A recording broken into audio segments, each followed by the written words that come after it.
अस्सलाम वालेकुम dear students, 9th class computer science की आज के इस वीडियो में चैप्टर नंबर 3 से 3.4 आपका टॉपिक नंबर है, दैट इज नेटवर्क टोपोलॉजीज। ये एक इंतहाई इंपॉर्टेंट लॉन्ग क्वेश्चन है। ठीक है जी, यानी कि अगर मोस्ट इंपॉर्टेंट 3 लॉन्ग क्वेश्चन निकालूंगा तो उसमें से एक क्वेश्चन आपका नेटवर्क टोपोलॉजीज का होगा। इसमें जो जरूरी बात समझने वाली है वो ये है कि लॉन्ग क्वेश्चन में जब, क्योंकि हमारे पास जो नेटवर्क टोपोलॉजीज हैं उसमें एक बस टोपोलॉजी है, हमारे पास एक स्टार टोपोलॉजी है, हमारे पास रिंग टोपोलॉजी है एंड ट्री टोपोलॉजी है, सॉरी मैश टोपोलॉजी है। तो ट्री टोपोलॉजी भी होती है वैसे, लेकिन यहाँ पर मैश टोपोलॉजी है। आपने याद रखना है कि चारों लॉन्ग क्वेश्चन, चारों आपको टोपोलॉजीज एक लॉन्ग क्वेश्चन में नहीं आएंगी, कोई से दो या एक लॉन्ग क्वेश्चन आपको जब कवर किया जाएगा तो नेटवर्क टोपोलॉजी की डेफिनेशन, उसके बेनिफिट्स पूछ लेगा, ठीक है, और साथ में किसी एक के बारे में पूछेगा। अब आपने उसके बेनिफिट्स भी बताने हैं, यानी कि एडवांटेजेस भी बताने हैं, डिसएडवांटेजेस भी बताने हैं। वीडियो जो है इसके ऊपर ऑलरेडी मैंने रिकॉर्ड की हुई है, मैं आपके साथ शेयर कर रहा हूं। आपका फिर भी कोई अगर कोई सवाल हो तो वो लाजमी तौर पर कमेंट सेक्शन के जरिए से पूछ लीजिएगा। 9th क्लास कंप्यूटर में हमारा जो आज का टॉपिक है that is network topologies. Network topology के बारे में डिस्कस करेंगे। सबसे पहली बात तो ये कि हम टोपोलॉजी के वर्ड को अंडरस्टैंड करने की कोशिश करेंगे। एक्चुअली नेटवर्किंग में या टोपोलॉजी का जो लफ्जी मतलब है वो होता है कि जब हम बात करते हैं किसी चीज़ की तरतीब के हवाले से, सीक्वेंस या अरेंजमेंट के हवाले से, किसी भी चीज़ की जो फिजिकल या लॉजिकल, इसमें वैसे स्पेशली तो हम लोग फिजिकल अरेंजमेंट्स को डिस्कस करते हैं। तो किसी भी जियोग्राफिक रीजन के ऊपर जो हमारे पास मल्टीपल डिवाइसेस की फिजिकल अरेंजमेंट होती है उसको हम बोलते हैं टोपोलॉजीज। तो नेटवर्क टोपोलॉजीज का मतलब हो गया कि किसी नेटवर्क के अंदर जब, यानी कि हम लोगों ने मल्टीपल डिवाइसेस को एक नेटवर्क बनाना है, उनको आपस में जोड़ना है, उनको आपस में कनेक्ट करना है, तो उसकी जो फिजिकल तरतीब होगी, यानी कि अगर हम एक क्लासरूम के अंदर या एक लैब के अंदर या एक घर के अंदर या एक ऑफिस के अंदर अगर हमने मल्टीपल डिवाइसेस रखी हुई हैं तो उनकी तरतीब क्या है, वो टेबल पर किस तरीके से पड़ी हुई है और आपस में कैसे जुड़ी हुई है, यानी कि उनका नेटवर्क कैसे बना हुआ है। ये चीज मैटर नहीं करती कि डिवाइस एक्चुअली फिजिकली कहाँ पड़ी है, नहीं, एक्चुअली मैटर करता है कि उनकी आपस में जो उनका जो आपस में कनेक्शन है वो किस तरह से बना हुआ है। तो आसान लफ्जों में फिजिकल डिवाइसेस की एक नेटवर्क के अंदर अरेंजमेंट को हम लोग क्या बोलते हैं, नेटवर्क टोपोलॉजीज। इसकी डेफिनेशन क्या है?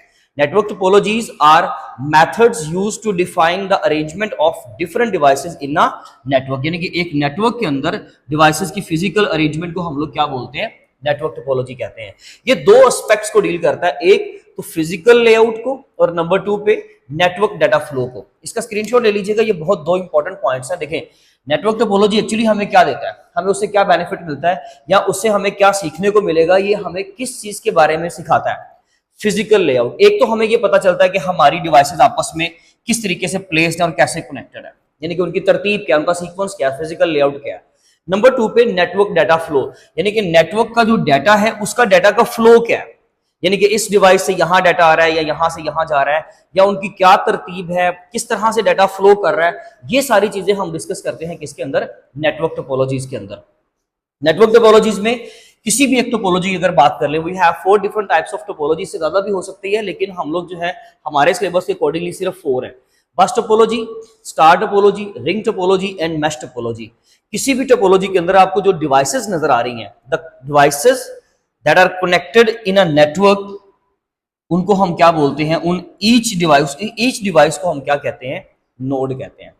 Each device connected in a network, it is called as a node. यानी कि अगर इस टोपोलॉजी के अंदर अगर आप देखो 1 2 3 4 5, ये 5 नोड्स हैं हमारे पास। तो नोड किसको कहते हैं, जो एंड डिवाइस होती है, जो आपने किसी नेटवर्क के अंदर कनेक्ट की हुई है, उसको हम क्या बोलते हैं, नोड बोलते हैं। ये आपके पहले पैराग्राफ के अंदर ये 2 डेफिनेशंस आपको मिलेंगी। इसके अलावा अब हमारी जो 4 डिफरेंट टाइप्स की टोपोलॉजीज उनको डिस्कस करते हैं। सबसे पहली टोपोलॉजी है जी बस टोपोलॉजी। देखिए, बस टोपोलॉजी में हम लोग एक्चुअली एक बस लाइक स्ट्रक्चर यूज करते हैं। जैसे कि अगर आपने एक बस देखी है फिजिकल लाइफ में, तो उसमें क्या होता है कि रियल वर्ल्ड में बस का स्ट्रक्चर ही होता है कि सेंटर में एक रास्ता होता है, पैसेज होता है, और दोनों साइड पे, दोनों तरफ पे क्या होता है कि सीट्स, जहां पे डाटा या कोई भी आप समझ लीजिए कि पैसेंजर्स को हम डाटा कह रहे हैं, तो वो जहां पे हम डाटा प्लेस करते हैं। तो यहाँ पर भी ऐसे ही है कि ये हमारे पास एक मेन जो आपको सेंट्रल वायर नजर आ रही है ना, ये जो सेंट्रल केबल है, इसको एक्चुअली आप बस भी कह सकते हो, इसको आप सेंट्रल केबल भी कह सकते हो,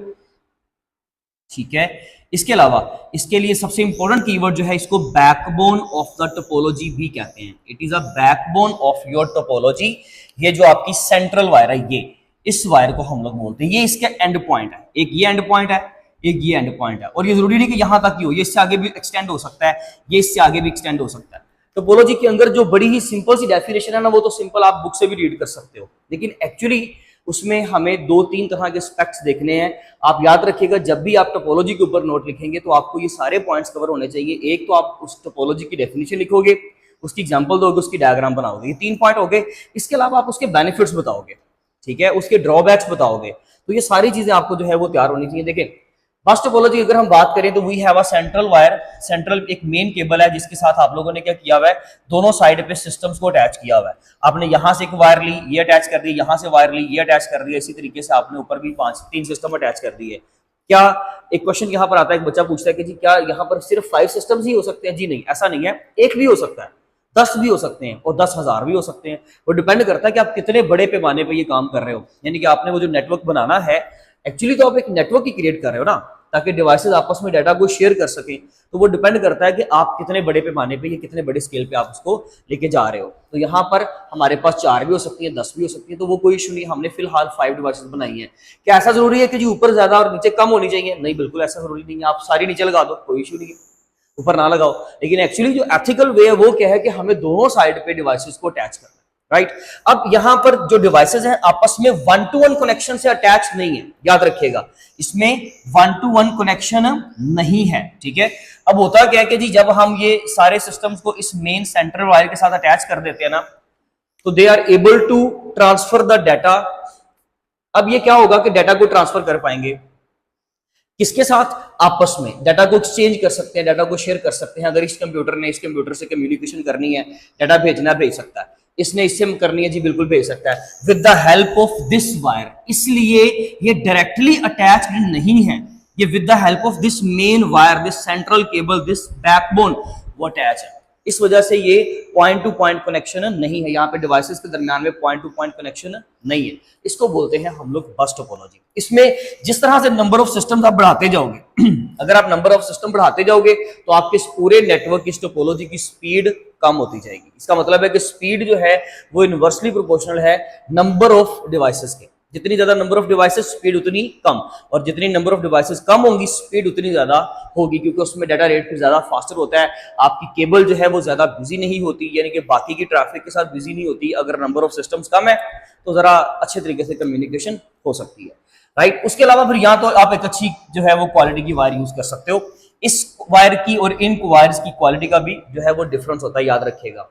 अगर कहीं पे इस सिस्टम के साथ कुछ डैमेज होता है, ये वायर हमारी लेट्स सपोज कट जाती है ड्यू टू एनी डैमेज, कोई भी इशू हुआ, डैम्प कंडीशन की वजह से, सीजर से कट गई, गलती से आप लोग गुजर रहे थे, या वो डिवाइस जो है उसकी जो वायर है वो गलती से टूट गई, कुछ भी ऐसा, तो अगर यहां पर कहीं पे डैमेज आता है तो ये सिस्टम आपके नेटवर्क से क्या हो गया? आउट, यानी कि ये अब इस टोपोलॉजी का हिस्सा नहीं है। तो बाकी के सारे सिस्टम्स आपस में कम्युनिकेट उसी तरह करेंगे, लेकिन ये वाला कंप्यूटर बाकी के सिस्टम के साथ अब अटैच्ड नहीं है, तो ये कम्युनिकेट नहीं कर पाएगा। तो ये याद रखिएगा कि बस टोपोलॉजी के अंदर जिस सिस्टम की वायर का इशू होता है उसको प्रॉब्लम होती है, बाकियों की सारी की जो है वो कम्युनिकेशन, क्योंकि ड्यू टू सेंट्रल वायर हो रही है इसलिए उनको कोई इशू नहीं, जिसको हम बस लाइन भी बोलते हैं। ये हमारी बस भी है, सेंट्रल केबल भी है, ये हमारी बैकबोन भी है, ठीक है जी।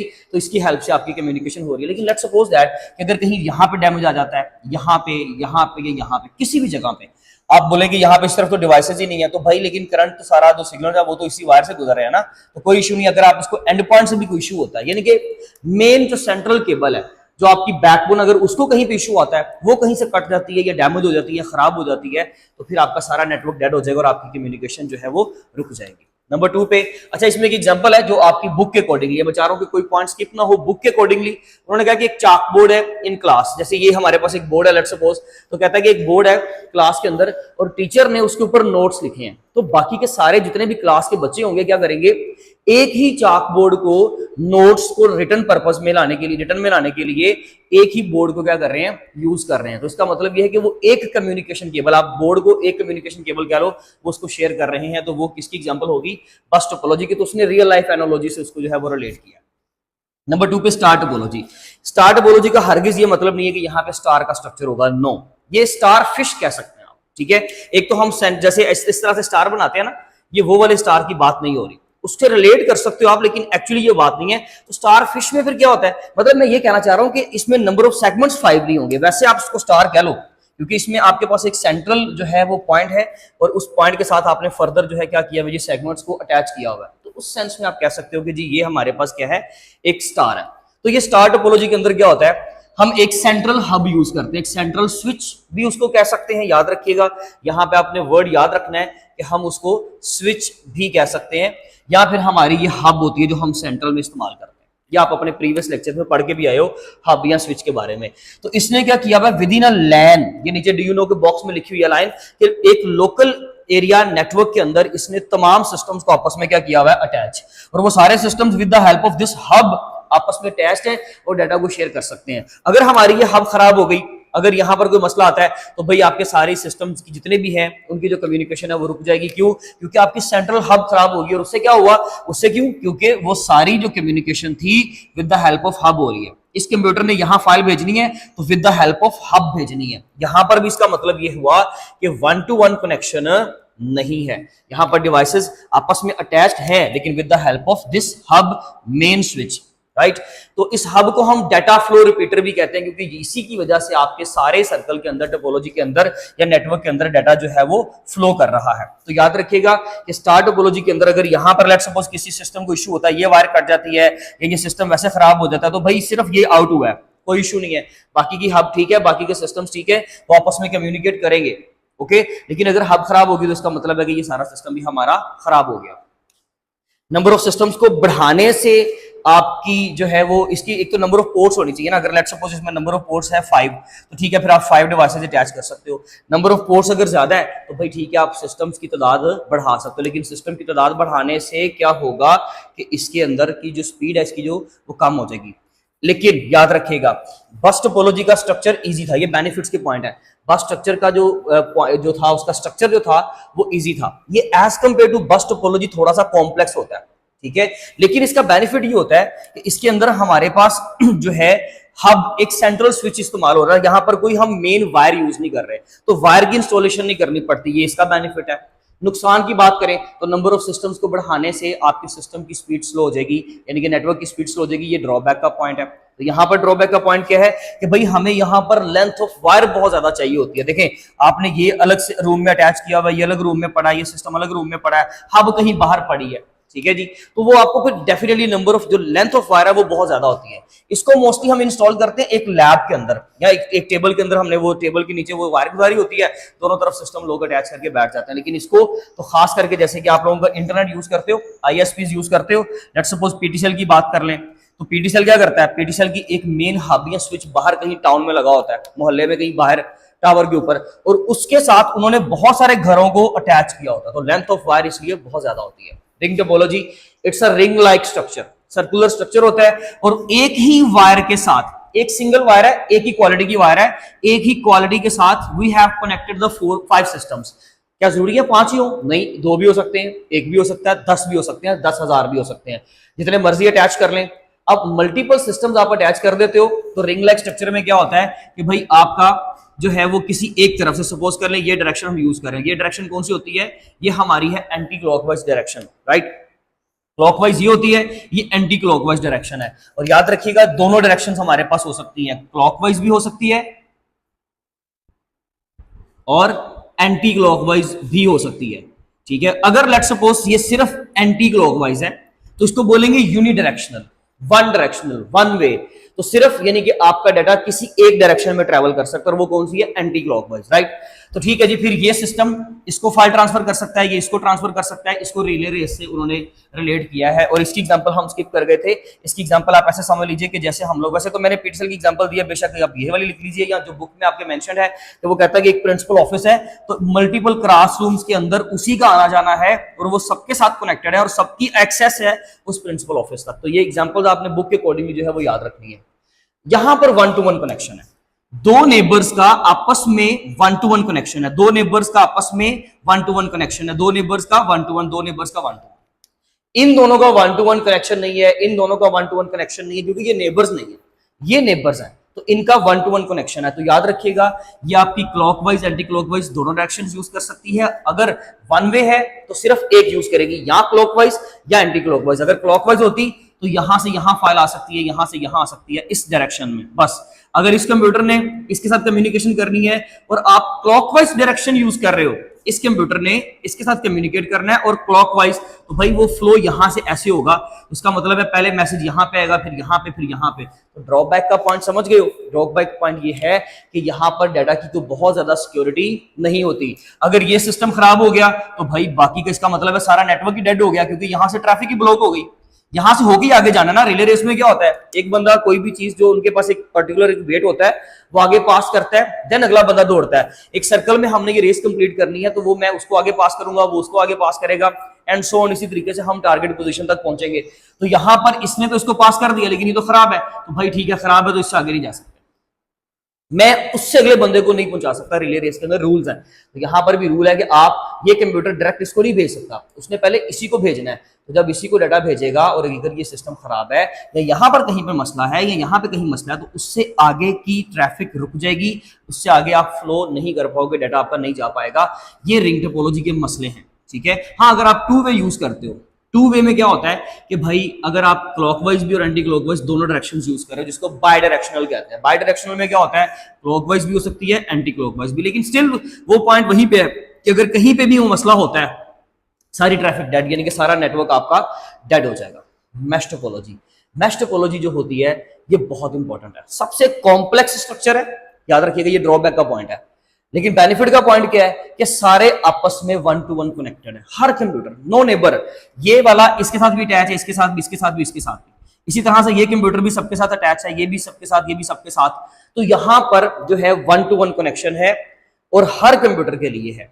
तो इसको आप रिलेट करें पहले तो एक सिटी के साथ। एक शहर में सारे घर एक दूसरे के साथ डायरेक्टली अटैच है, ठीक है। वहां पे कोई, यानी कि पैसेज लगे हुए हैं, रोड लगे हुए हैं। अगर लेट्स सपोज मुझे किसी एक पॉइंट से मुझे बी पॉइंट पे जाना है, लेट्स सपोज, लेकिन ये रास्ता खराब है, तो मैं ऊपर से चला जाऊंगा भाई, यहां से चला जाऊंगा भाई, मेरे पास बहुत सारे रास्ते हैं, ठीक है। तो यहां पर इसको सिटी के साथ, एग्जांपल्स के साथ रिलेट किया जाता है।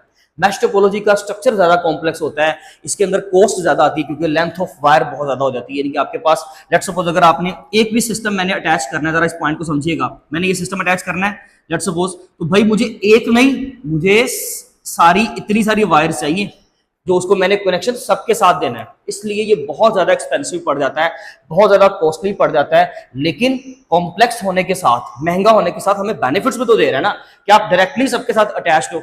यहां पर सिस्टम ने इसके साथ भेजनी थी, कम्युनिकेशन करनी थी, फाइल भेजनी थी, यहां से होके आएगी। तो स्पीड तो ठीक है, जो भी आप स्पीड, चलो स्पीड फैक्टर निकाल दें, लेकिन टाइम देख रहे हो, टाइम लगेगा डेफिनेटली। इसने इसके साथ कम्युनिकेट करना है, पहले इसके पास जाएगा मैसेज, टाइम लगेगा। इसी तरीके से यहां पे भी, लेकिन यहां पर अगर इसने इसके साथ कम्युनिकेशन करनी तो डायरेक्ट करेगा, कोई दरमियान में ब्लॉकेज नहीं है, कोई उसके पास थर्ड पर्सन नहीं है, मिडिल पर्सन नहीं है, डायरेक्टली वो आपस में कम्युनिकेशन कर सकते हैं। ये मैश टोपोलॉजी के बेनिफिट्स है, राइट। था हमारा आज का लेक्चर, जिसमें हम लोगों ने टोपोलॉजीज को डिस्कस किया। ये टोपोलॉजी सारी आप इस साइड का भी स्क्रीनशॉट ले सकते हैं।